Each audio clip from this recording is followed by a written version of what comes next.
అందరూ సాఫ్ట్‌వేర్ జాబే ఎందుకు చేయాలనుకుంటున్నారు? ఈరోజు దీని గురించి మనం టాపిక్ మాట్లాడుకుంటున్నాము. ఎందుకు మాట్లాడుతున్నా అంటే, కొంతమంది ఎలా ఉంటుందంటే, మనం ఎక్కడికెళ్ళినా, ఏ ఇన్‌స్టిట్యూట్‌కెళ్ళినా గానీ, ఫస్ట్ ఏంటి అంటే, మీ బ్యాక్‌గ్రౌండ్‌తో సంబంధం లేదు. మీరు ఎలా ఉన్నా గానీ, మీ ప్రొఫైల్ ఎలా ఉన్నా గానీ, అయిపోతది. ముందు అయితే కోర్స్ జాయిన్ అవ్వు అని అంటారు. అండ్ చాలామంది నాన్ ఐటీలో వర్క్ చేసేవాళ్ళు, ఫినాన్స్‌లో వర్క్ చేసేవాళ్ళు, బ్యాంకింగ్ సెక్టార్‌లో వర్క్ చేసేవాళ్ళు, ఇంకా రకరకాలుగా నాన్ టెక్నికల్‌గా వర్క్ చేసే వాళ్ళందరూ కూడాను ఐటీకి వచ్చేయొచ్చు. ఐటీకి ఎలాగైనా స్విచ్ అవ్వాలి. ఏదో ఒకటి చేసి. ఎందుకంటే ఇక నేను దీంట్లో ఏదైతే ప్రెజెంట్ చేస్తున్న జాబ్ అయితే ఏదైతే ఉందో దానికి అప్పుడే మాక్సిమం లెవెల్కి రీచ్ అయ్యి ఉండరు.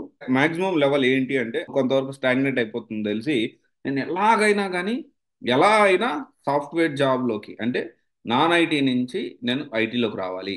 ఎలాగైనా నేను డొమైన్ మార్చుకోవాలి, సాఫ్ట్వేర్ జాబ్ తెచ్చుకోవాలి. ఈ విధంగా ఏంటి అంటే చాలా మంది ఆలోచిస్తూ ఉంటారు. ఇది ఏంటి నేను ఇప్పుడు ఏం చెప్పదలుచుకున్నానంటే అందరూ సాఫ్ట్వేర్ జాబే చేయాలనుకోవడం అనేది కరెక్ట్ కాదు. First point. ఇంకొకటి వచ్చేసి ఏంటి అంటే అసలు అవకాశమే లేదు. Possibility, zero possibility. అయినా కానీ నేను డబ్బులు కడితే జాబ్ వచ్చేస్తుంది, నేను ఇంకోటి ఏదో చేస్తే జాబ్ వచ్చేస్తుంది, ఇప్పుడు ఒక దగ్గర అవకాశం లేదు అన్నారు, నేను ఇంకొక దగ్గర ట్రై చేస్తా, ఇంకొక దగ్గర ట్రై చేస్తా అని చెప్పి ఎలా అయినా నేను సాఫ్ట్వేర్ జాబ్లోకే వెళ్ళాలి అని చెప్పి ఏం చేస్తున్నారంటే రాంగ్ స్టెప్స్ చేస్తున్నారు. ఇప్పుడు ఒక అంటే స్టూడెంట్ కౌన్సిలింగ్ వచ్చినప్పుడు నాకేం చెప్పి ఫస్ట్ ఒక కంపెనీలో పనిచేసా 3 మంత్స్ ఎక్స్పీరియన్స్ ఉంది, ఇంకో కంపెనీలో 6 మంత్స్ ఉంది, ఇంకో కంపెనీలో మళ్ళీ 3 మంత్స్, ఇంకో కంపెనీలో 1 మంత్. ఇలా రకరకాలుగా ఏంటి అంటే ఆల్మోస్ట్ విత్ ఇన్ 3 ఇయర్స్ స్పాన్లో ఆల్మోస్ట్ 6 7 కంపెనీస్ చేంజ్ అయ్యాడు. ఒకటేమో బ్యాంకింగ్, ఒకటేమో software.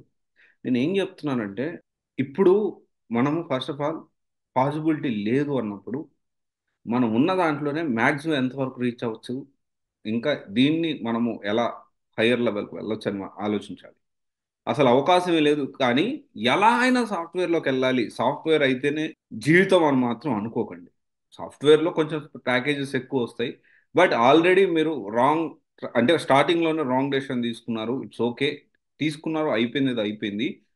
Please continue with that decision. దాంట్లో మాక్సిమం హైట్కి రీచ్ అవ్వడానికి ప్రయత్నం చేయండి. చాలా నేను ఎందుకు చెప్తున్నానో అర్థం చేసుకోండి. ఎందుకు అంటే ఇప్పుడు ఏమవుతుంది, ఇన్ని రకాలుగా ఎక్స్పెరిమెంట్లు చేసి ఇది మళ్ళీ ఏంటి at the end of the day already చేస్తున్న ఉద్యోగానికి కూడా చేస్తున్న ఫీల్డ్లో కూడా మీకు కెరియర్ అనేది ప్రాబ్లంలో పడేదానికి ఛాన్స్ ఉంటుంది. So I always request you to if the if possibilities are not there please continue with that domain. This is my humble request. ఈ ఆలోచనని ఒకసారి మనసులో పెట్టుకోండి. ఒకవేళ మీరు ఎలాంటి సిచ్యువేషన్లో ఉన్నారో పాసిబిలిటీ ఉంటుందా లేదా అనేది అంటే ఇప్పుడు బేసిక్గా అయితే వన్ వర్డ్ అయితే నేను డెఫినెట్లీ రిప్లై ఇవ్వగలుగుతాను. ఇఫ్ ఇట్ ఈస్ ఎక్కువ ఉంది, కాంప్లికేషన్ ఉంది అంటే మాత్రం ఖచ్చితంగా మీరు కౌన్సిలింగ్లో అటెండ్ అవ్వాలి. లేదంటే మీరు ఇంకెవరన్నా మీరు చెప్పే వాళ్ళు ఉంటే డెఫినెట్లీ మీరు దాన్నైనా ప్లాన్ చేసుకోవచ్చు. అండ్ ఇది అయితే గుర్తుపెట్టుకోండి.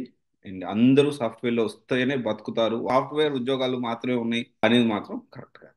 ఓకే, సో అన్ని ఉద్యోగాలు ఉన్నాయి, అందరూ బతుకుతున్నారు. కాకపోతే ఏంటంటే కొంత ప్యాకేజెస్ ఎక్కువ వస్తే కొంచెం బెటర్ లైఫ్ ఏదో అట్లా అనుకుంటారు, లేకపోతే వేరే ఆల్టర్నేటివ్స్ చాలా ఉన్నాయి, ప్లాన్ చేసుకోవచ్చు. Okay, so thank you.